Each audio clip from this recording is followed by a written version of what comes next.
I want to do something different today. Instead of discussing my book or my desk, I want to read from a book that I have found very important and relevant in the last couple years. That book is On Tyranny, 20 Lessons from the 20th Century by Timothy Snyder.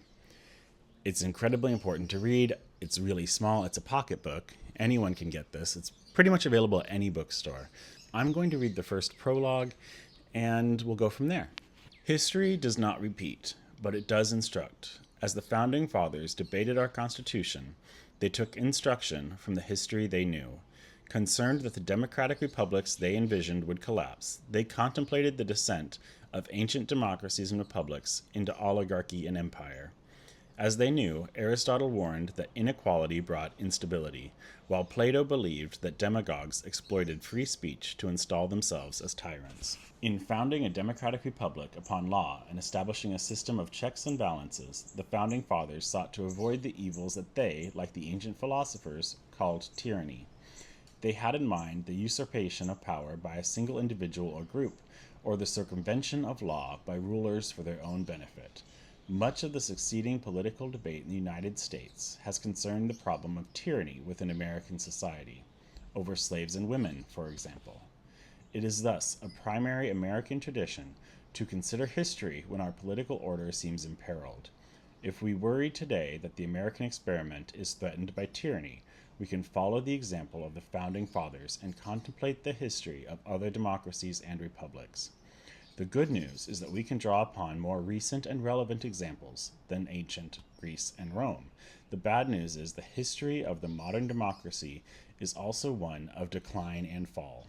Since the American colonies declared their independence from a British monarchy that the founders deemed tyrannical, European history has seen three major democratic moments. After the First World War in 1918, after the Second World War in 1945, and after the end of communism in 1989. Many of the democracies founded at these junctures failed, in circumstances that, in some important respect, resemble our own. History can familiarize, and it can warn. In the late 19th century, just as the late 20th century, the expansion of global trade generated expectations of progress.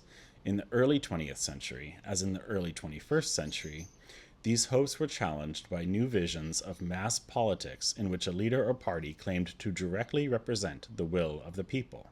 European democracies collapsed into right-wing authoritarianism and fascism in the 1920s and 30s. The Communist Soviet Union, established in 1922, extended its model into Europe in the 1940s.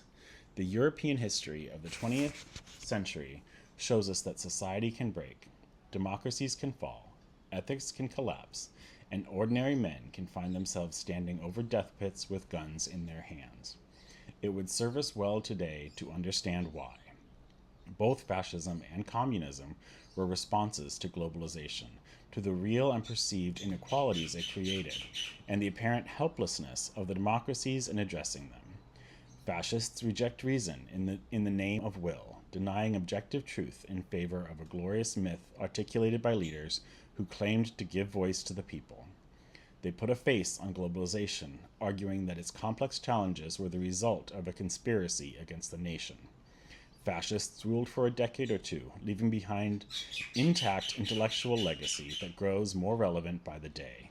Communists ruled for longer, for nearly 7 decades in the Soviet Union, and more than 4 decades in much of Eastern Europe. They proposed rule by a disciplined party elite with a monopoly on reason that would guide polite society towards a certain future according to supposedly fixed laws of history. We might be tempted to think that our democratic heritage automatically protects us from such threats. This is a misguided flex. In fact, the precedent set by the founders demand that we examine history to understand the deep sources of tyranny and to consider the proper response to it.